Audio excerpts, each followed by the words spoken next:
मंजीराज के वीडियो को लाइक और चैनल को सब्सक्राइब करें। शिकार के बात मत कर वीर प्रताप। जंगल में 20 गीदड़ मिल के एक हाथी के भी मार सकेला, मगर जब वह हाथी सनक जाला तो पूरा जंगल के रौंद के रख देना। गीदड़ हाथी सारा जंगल घूम के आ गई ला, बाकी शेर पर तो हार नजर ना पड़ा। बोला बाबू, जब शेर बैठ जाला ना तो चूहा अपने अगल बगल ऐसे फुदक के चल जाला, बाकी शेर जब दहाड़ेला सारा का सारा जंगल आगे खातिर कम पड़ जाए।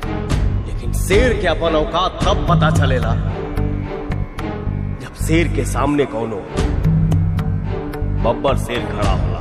तब फिर एक लड़ाई साबित हुई कि कौन शेर है और कौन बब्बर शेर।